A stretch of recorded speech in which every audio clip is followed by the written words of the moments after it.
Paulo de História, matrícula no Barão do Rio Branco, no Estado. No Barão há quase 20 anos, no Estado há 22. E também professor de História da Rede Municipal do Rio de Janeiro há uns 21 anos. Né? Okay. Militei alguns anos na direção do sindicato. Atualmente não faço parte de uma instância da direção, mas ajudo no Conselho Fiscal de uma das regionais do sindicato. Tenho 45 anos, sempre tentei ajudar, desde que eu me formei, no sentido de organizar os meus colegas profissionais e tentar ajudar de alguma forma também a organização dos alunos. Mas sabendo que uma coisa não pode estar subordinada à outra. Né? Acho que os alunos têm que ter o ritmo dos alunos do aprendizado de mobilização, e os professores e profissionais têm que ter um outro ritmo. Até não só pela diferença de idade, mas pela diferença de formação. Esses últimos movimentos que nós vivenciamos, principalmente agora nessa greve do Estado que acabou, aqui no Rio de Janeiro, das ocupações, isso significa um salto, um potencial salto no processo de organização, mesmo nas escolas que não vivenciaram a ocupação. A ocupação, em tese, tem aquela origem, pelo menos a nível internacional, no Chile, chega no Brasil pela porta de São Paulo e depois atravessa em outros estados, chegando no Rio de Janeiro, mais nessa última greve que nós tivemos em 2016. Acho que nas escolas em que a ocupação ocorreu e nas escolas em que a ocupação não ocorreu, você tem situações obviamente distintas, mas as duas escolas, os dois tipos de escola, acho que podem sentir um sentimento de renovação da mobilização estudantil. Não só pelo que viveram nas escolas onde a ocupação ocorreu, mas do que as outras escolas que não tiveram ocupação assistiram. E aí eu acho que os alunos, mais do que nós profissionais de educação, acho que tem hoje uma capacidade muito mais de construção crítica a partir dos exemplos dados nas ocupações do que antes delas. A ocupação é quase que uma espécie de teste de autogoverno coletivo, um microcosmo de poder coletivo, com todos os bônus e ônus desse microcosmo de poder coletivo. Então isso aí, Sérgio, olha só, me coloca assim, não em xeque, mas pensando a respeito de um estudante de uma rede como SEDUC e FATEC também, né? Que são redes assim autocráticas, centralizadoras, completamente aversas à gestão democrática. Como este aluno que vivenciou essa gestão democrática e participação num coletivo, ele agora consegue conviver com essa mesma realidade, Sérgio? É isso que eu tenho pensado ultimamente. Eu acho que nós temos esse dilema, ou seja, os alunos que vivenciaram a ocupação profundamente vão ter muita dificuldade de se manter na rede do jeito que a rede está. Mas da mesma forma que nós, profissionais de educação, temos colegas que não só aceitam a autocracia do governo, mas a defendem, você vai ter também aluno que resistiu, por exemplo, à ocupação, que criticou a ocupação, que vai se adaptar muito mais à lógica autocrática da rede.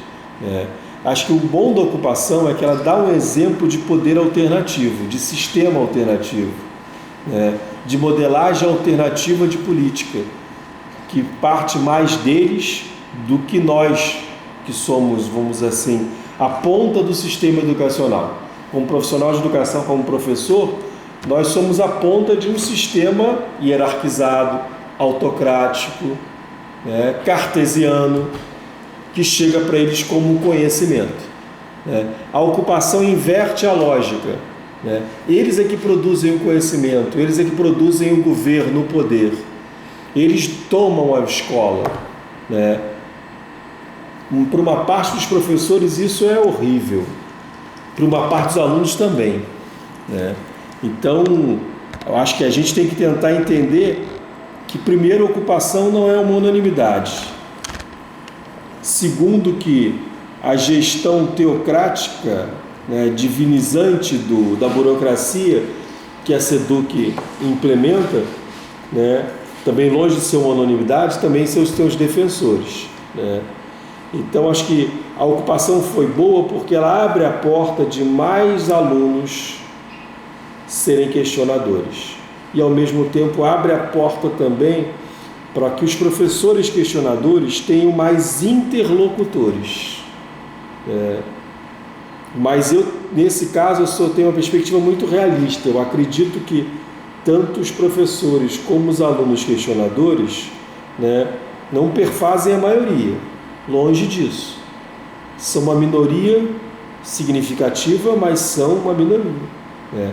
A maioria dos nossos colegas profissionais de educação e a maioria dos nossos alunos tem um perfil muito mais acomodado. Não são defensores intransigentes do sistema, mas estão acomodados à lógica do sistema, né? Por isso que é tão importante a lógica de ocupação, porque mesmo em menos de 100 escolas, das mais de 1.000 escolas da rede estadual, ou seja, as ocupações se concretizaram em menos de 10% dos espaços escolares, o impacto delas é muito maior do que esse percentual. O impacto delas é um impacto que atinge a maioria das escolas, né? Obviamente em graus diferentes, porque depende do perfil de cada unidade escolar, mas atinge a maioria das escolas, né? E a partir desse efeito é que a gente pode tentar construir, né, uma rede de profissionais e de alunos, de corpo docente e corpo discente, cada vez mais ocupantes de espaços de poder alternativos. Ou mesmo espaços de poder que dentro da ordem se perfaçam alternativos, né? Aí dá um exemplo concreto, o Grêmio, que é oficializado pelo sistema, mas que pode, a partir de um espaço oficializado, ser um embrião de resistência crítica, de enfrentamento do próprio sistema. É também no caso do sistema docente, os conselhos escolares, que são muitas vezes entendidos como apêndices burocráticos da gestão, mas que podem, se feitos de forma correta, serem embriões de uma gestão efetivamente democrática.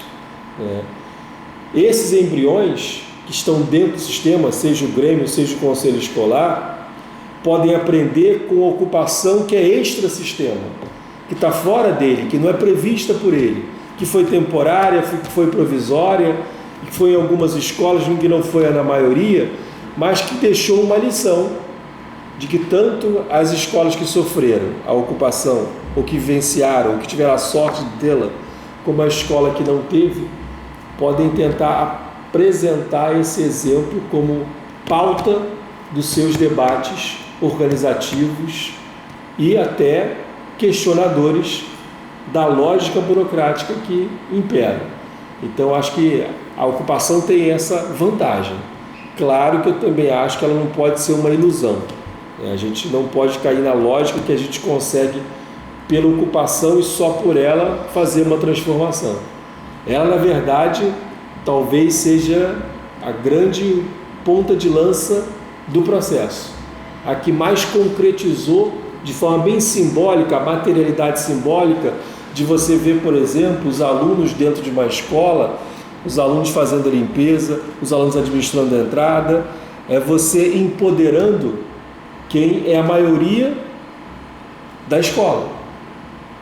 Ou seja, a sociedade, aquela micro-sociedade da ocupação, estava empoderando quem era a maioria da sociedade. E nós hoje, né, temos uma sociedade que não consegue empoderar a sua maioria, embora as regras sejam democráticas, formais. A maioria escolhe, mas a maioria não governa. Quando a gente consegue avançar no simbólico, que é voltar à eleição com todos os senões do processo eleitoral formalizado e burocratizado da SEDUC, para esse ano, para as escolas ocupadas, e para o ano que vem, para as escolas não ocupadas, você volta a ter um patamar básico de discussão de gestão democrática, que nesse patamar básico estava garantido nesses últimos anos. Nós vivenciamos um retrocesso, que talvez esse retrocesso, a partir das ocupações, possa ter uma capacidade de ser, pelo menos, diminuído. Trazendo para o nosso caso, e também para o teu exercício do magistério, você é professor de História, né? Então, você estudou detidamente processos históricos diversos, né? Revoluções, rebeliões, né? Que redundaram em cisões dentro de sociedades, né? Eu fico pensando nas ocupações como um momento já historicamente marcado. E, ao mesmo tempo, também, para avançar nesse segundo passo da nossa conversa, essa escola, ela não se permitiu ocupar. Quando eu deixei essa escola 5 anos atrás, eu tinha um Grêmio com perfil, não sei se você lembra, do Júlio, tá? Eu voltei para essa escola com um Grêmio com perfil bem diferente. E eu não entendi o que aconteceu nessa escola. Por que ela não se deixou ocupar? Se ela passa pelos problemas que outras escolas também passam? Eu acho que a nossa escola, a escola que a gente trabalha, né, ela sofreu nos últimos anos talvez uma falta de engajamento coletivo, tanto dos profissionais que nela trabalham, pelo menos na sua grande maioria, né, como dos alunos, de construção de um projeto coletivo mais crítico, né? O Grêmio de 5 anos atrás, né, como todo Grêmio, era o Grêmio daquele momento, né? E Grêmio, de um ano para o outro, você muda e o perfil muda radicalmente, né? Se você tem um Grêmio que assume que não traz uma lógica de crítica, de formação, e ao mesmo tempo você vive uma estrutura burocrática que te impede o direito de você escolher os diretores, né? Que você impede o direito de você ter, né, uma capacidade de intervenção mais crítica, né, no controle da gestão, e isso produz uma amorfia na participação. Eu acho que o Barão vivenciou isso, não só o Barão, mas acho que essa é a explicação que eu dou para por que na maioria das escolas do Estado, algumas situação até pior do que o Barão, que a média das escolas, você não teve ocupação. Por que só em algumas escolas do Estado o movimento de ocupação, né, foi desencadeado, foi concretizado? Porque na maioria das escolas do Estado, o sentimento que a gente vive no Barão, né, de falta de estímulo de participação crítica, é o dominante. Dominante não só entre os profissionais, mas dominante também entre os alunos, né? Para você superar isso, você tem que conjugar o esforço de duas minorias. A minoria de professores, funcionários e profissionais que sejam dispostos a um engajamento maior, e uma minoria de alunos que estejam dispostos também a um engajamento maior de forma crítica, né? Se a gente consegue, né, esse engajamento dessas minorias, né, diferenciadas na sua formação, no seu espaço de atuação, mas conjugadas na sua intervenção conjunta, você pode criar na escola, né, um ambiente mais crítico, mais mobilizador e potencialmente mais rico em intervenções coletivas. Pode ter a ver com a cultura local, Sérgio? Se a gente pensar em Chico Anísio, Tijuca e Hebe Camargo, Pedra de Guaratiba?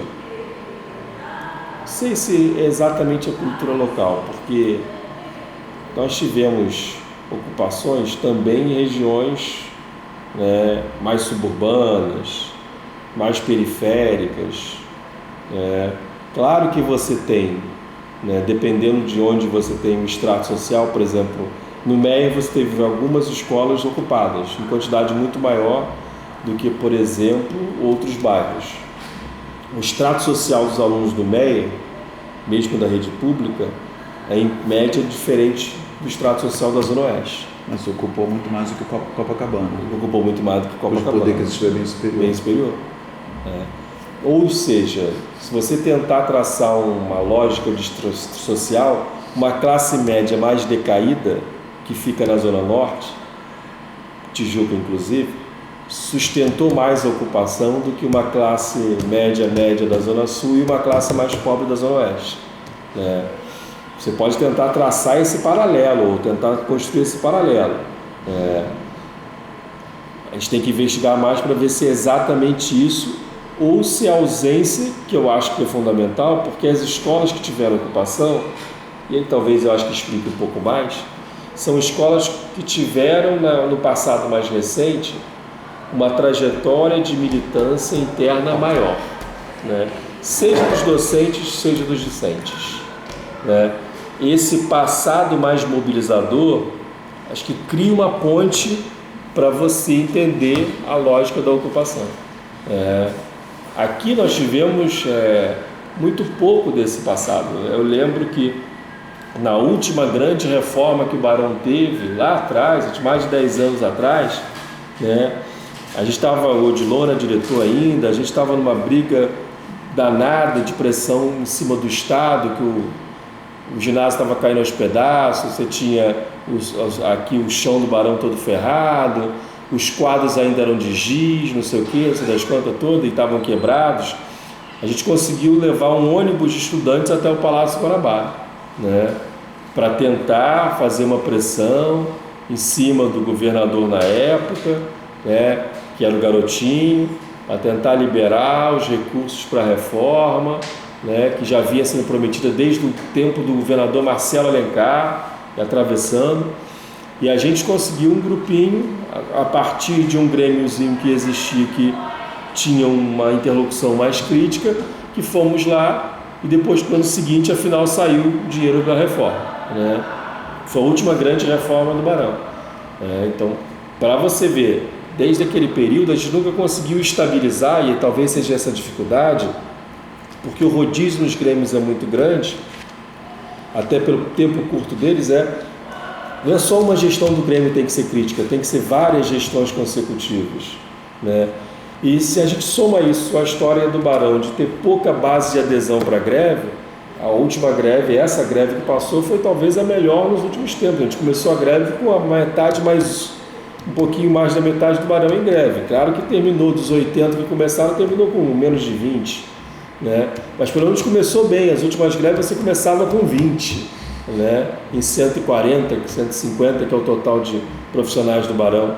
Então, quando você conjuga isso, eu acho que a explicação, mais do que só o extrato social, é a trajetória concreta de militância daquele passado. Ou seja, o processo histórico do Visconde de Cairu é um processo histórico que é questionador desde que o Nova Escola foi implementado. Eles foram a escola que professores e alunos recusaram receber o Nova Escola lá do Garotinho no primeiro ano. Então tiveram um passado de resistência que culminou numa ocupação. Eu acho que é mais fácil você puxar esse fio da meada. Por exemplo, na mesma época que o Visconde de Cairu resistia, o Barão, quando a gente fez a reunião para questionar o Nova Escola, a grande maioria defendeu assim, se a gente optar, a gente vai ganhar mais R$100, esse é o critério. Eu não sabia desse. Vamos. Olá. Vamos. Eu não sabia desse. Porque as escolas na época foram, pela democracia lógica do governo Garotinho, convidados a se posicionar se queriam Nova Escola ou não. Óbvio que ele ofereceu, quem aceitasse já entrava no primeiro nível, que era R$100. Quem não aceitasse não ganhava nada. O Visconde de Cairu bancou o primeiro ano, nós não vamos aceitar porque somos contra a lógica meritocrática que estava por trás do Nova Escola, na sua origem. A grande maioria das escolas, como o Barão, aceitou pelo argumento pragmático de vamos ganhar mais R$100 que se dane. Então, quando você tem, porque esse exemplo eu quis dar exatamente para mostrar como é difícil, porque é muito difícil você mapear e nadar contra a maré, imagina. Você vai falar para o cara, se você optar aceitar a meritocracia, você já ganha 100, pode ganhar 500, que valia até nível 5 naquela época. E você fala para o outro, não, você tem a liberdade de dizer não para esse negócio. Só que se você disser não, você não vai ganhar nada. É um pouco da agora na história do preenchimento do diário eletrônico lá do Conexão Educação, que eles sempre ameaçam quem não preenche o Conexão de não ganhar o prêmio, caso a escola fosse, uma vez, quem sabe, talvez, receber esse prêmio. Então, essa é uma lógica difícil, que você tem que criar uma cultura de resistência. E essa cultura de resistência é uma cultura minoritária, né? Porque o senso comum domina não só a escola, como a sociedade. Como a escola é um retrato dessa dominação na sociedade, né? Tanto nós profissionais como os alunos acabam internalizando essa acomodação. E aí fica muito difícil. Quando você tem as ocupações, você abre frestas, rachaduras, nesse grande muro do senso comum, né? Que a ocupação mostra que é possível você vislumbrar pela fresta, pela rachadura, né? Uma nova forma de você organizar a sociedade, né? Com bônus e ônus dessa nova forma, né? Porque você dá também responsabilidade, e a responsabilidade é uma dádiva e um fardo ao mesmo tempo. 2013, ocupações. Qual é a relação que você faz? 2013, acho que, do nosso ponto de vista histórico, você tem vários tipos de balanços diferentes sobre uns mais, outros menos otimistas, né? Mas se você entender 2013 como um movimento de massa, ou seja, grandes massas de pessoas saíram das suas casas, foram para as ruas de várias cidades brasileiras, né? Com pautas críticas, seja de um ponto de vista conservador, seja de um ponto de vista progressista, 2013 sim é um embrião, né, de qualquer outro movimento social que procure tentar fazer o empoderamento das ruas, né? Claro que 2013 também foi muito absorvido, né, ou manipulado por diversas formas ideológicas. Eu acho que as ocupações também têm um relacionamento desse ponto de vista. Por quê? Porque a ocupação, na verdade, é sair da rua para ocupar um espaço público tal como a rua é ocupada, na resistência, na luta, né? Espaço público que deveria ser público, mas que não é público, que é dominado e hegemonizado por um poder que se diz público, mas é privado, né? Quando 2013 você vai na formulação mais senso comum de todas, pelos tais 20 centavos, né, que motivariam ou teriam motivado uma parte significativa das pessoas para ir para a rua, quando você questiona a lógica de intervenção do governo para beneficiar a apropriação privada do transporte, né, que os 20 centavos eram para pagar a passagem para os grandes empresários do sistema de transporte rodoviário, você mostra que para você limitar isso, você tem que ocupar a rua, né? E acho que essa lição, com todo o degradê possível, né, foi um pouco absorvida pelos jovens daquele momento, que não só estavam na rua, mas se viram na rua, né? E os jovens das ocupações de 2016, 2015 eram um pouco mais jovens em 2013, e se não participaram das atividades de rua, viram na televisão aquilo, né? Então você cria tal cultura da resistência, que o que eu sempre acho, se você não tiver um histórico cultural de resistência crítica, de referência, de combate social, né, você não consegue ultrapassar o salto da acomodação, a barreira da acomodação. Então a gente aproximaria aí os caras pintados de 64 e 2003 das ocupações. Eu acho que são emergências pontuais, de manifestações pontuais. Eu sempre gosto dessa imagem. Acho que a gente vive um muro de senso comum. Essas coisas são as rachaduras no muro, né? Quando você tem a oportunidade de quebrar um pouco esse muro, né? E a partir dessa quebra desse muro tentar construir, né? Tentar construir alternativas. É óbvio que o muro não fica quebrado sempre. O sistema começa a tentar usar os seus pedreiros para tampar as frestas. Acho que isso é que é fundamental a gente entender. Ou seja, nós apenas conseguimos criar rachaduras. A gente não conseguiu ainda quebrar o muro. Mas a nossa organização é na base do contrato social, Sérgio? Somos contratualistas, pactualistas?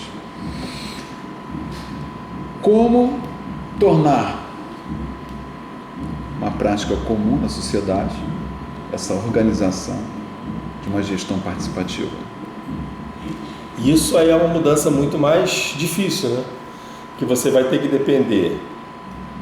Eu pensei nas organizações dos quilombos. Simão, você vai ter que depender de conquistas crescentes do poder por grupos que defendam esse tipo de empoderamento. Aí você pode ter, qual o exemplo histórico mais próximo que eu possa te dar de embrião disso? Talvez as experiências do orçamento participativo que os governos petistas de Angra e Porto Alegre fizeram no final dos anos 80 e início dos anos 90. Quando você teve um embrião de uma participação popular decisiva na construção da política orçamentária daquela prefeitura, por um período limitado de mandato. Quando você começa a ter condições de reproduzir isso de forma mais ampliada, mais profunda, ou seja, por exemplo, nas regiões administrativas do município do Rio de Janeiro, poderiam funcionar, quem sabe talvez num governo de esquerda, né, como conselhos de moradores trabalhadores daquele local, definindo as prioridades da atuação da prefeitura naquela região administrativa, e não ficar à mercê do administrador indicado pela prefeitura e o seu conluio com o vereador daquela base geográfica.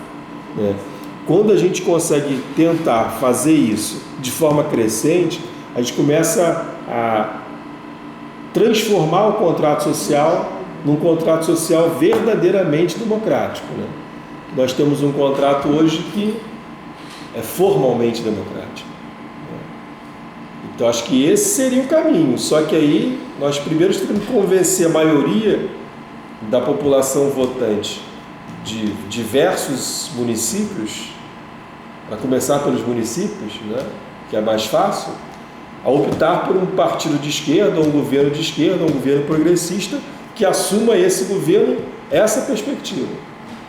A lógica dos colegiados estaria próxima à gestão participativa? Seria talvez o exemplo mais concreto disso. Mais concreto com os problemas da concretude. O nosso sindicato, por exemplo, ele não era colegiado. Eu me lembro disso, ele passou a ser colegiado há pouco tempo. Você percebeu mudanças? A gente percebeu mudanças e percebeu limitações. O sindicato era um sindicato, até o início dos anos 90, majoritário, então quem ganhava levava tudo. Depois passou a ser um colegiado, que não tinha presidente, mas continuava majoritário. Avançou-se para além do colegiado ser proporcional. E aí a proporção, que era uma proporção mínima, também foi desaparecida, então qualquer proporção você compõe a direção. Se tiver voto para um diretor, você tem um diretor. Se tiver voto para 40 diretores, você tem 40 diretores. Então é exatamente o retrato matemático proporcional da eleição. Só que até isso a gente viu que não era suficiente. Por exemplo, a gente viu que tinha que limitar mais o número de mandatos. No último congresso se aprovou uma limitação de número de mandatos. Só pode ficar 2 mandatos e tem que sair da direção. Porque mesmo a proporcionalidade, se você não tem um limite no número de mandatos, as pessoas permanecem nele. Então, por exemplo, quando você discute a política brasileira, você não só pode discutir limite de mandatos para o executivo, tem que discutir limite de mandatos para o legislativo, para o judiciário. Sabe por que eu te perguntei isso? Porque eu pensei no seguinte, não sei essa escola aqui, mas outras escolas, você consegue formar chapas, você consegue verificar chapas de grêmio, 3, 4, 5 chapas disputando, tá? Todos eles com propostas ricas, bacanas, que redundariam em benefícios para a comunidade escolar, tá bem?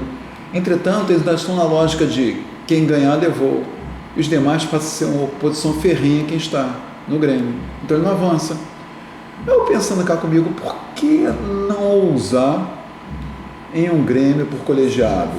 Já seria um avanço. Seria, com certeza.